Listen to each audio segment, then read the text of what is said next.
L'approvisionnement est important dans le bassin versant de la Yamaska. Les usagers peuvent prélever de l'eau de surface ou de l'eau souterraine. Quelle que soit sa source, la quantité disponible est devenue un enjeu de taille pour certaines municipalités.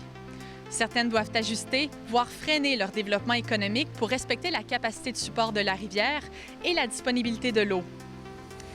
Cette capsule introduira 5 problématiques étroitement liées à la quantité d'eau disponible. L'approvisionnement en eau potable dans le bassin versant provient à 68 % des eaux de surface et à 32 % des eaux souterraines. La consommation de l'eau souterraine sert au secteur résidentiel, notamment en raison des habitations en milieu rural. Le secteur industriel, généralement localisé en milieu urbain, s'approvisionne principalement en eau de surface. Quant au secteur agricole, la majorité de ses prélèvements provient de l'eau souterraine. La quantité d'eau disponible est un enjeu à surveiller de près. Le Programme d'acquisition de connaissances sur les eaux souterraines, le PACES, a dressé un portrait de la ressource en eau souterraine de la région. Ce portrait contient de l'information sur de nombreux paramètres tels que la quantité et la qualité des eaux souterraines. Par exemple, la recharge d'une zone d'eau souterraine désigne sa capacité à se remplir après que l'eau y a été prélevée. Les données du PACES montrent que certains secteurs présentent une forte densité de puits privés, là où les zones de recharge sont qualifiées de moyennes, voire faibles. Malgré leur importance, l'utilisation des données du PACES en tant qu'outil d'aide à la décision n'atteint pas son plein potentiel. Leur complexité ainsi que leur niveau de précision insuffisant sont 2 freins pour les acteurs de l'eau.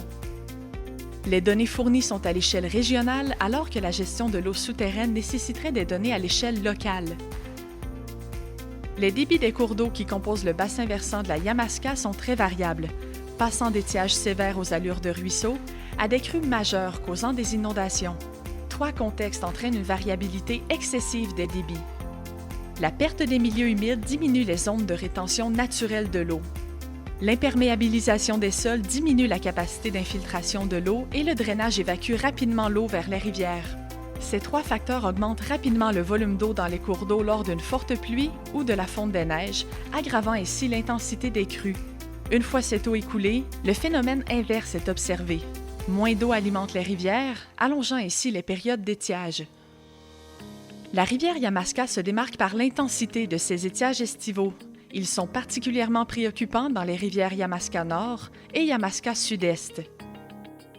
Le prélèvement d'eau exerce une pression importante sur le débit de la rivière et devient une problématique pour les municipalités situées en aval, particulièrement en période estivale.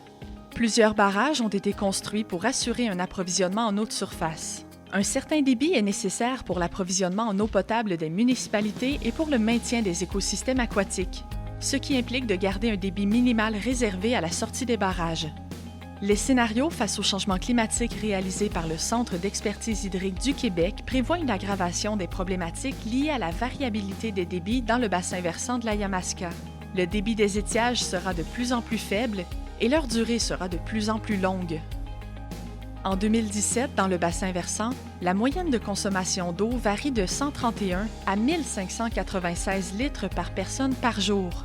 Cela représente une quantité d'eau distribuée équivalent entre 2 et 18 piscines par année par personne.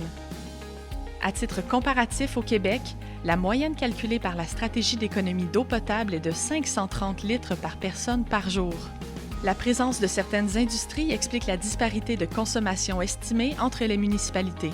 En effet, la demande par les grands consommateurs des secteurs industriels et agricoles représente une part importante de l'eau distribuée.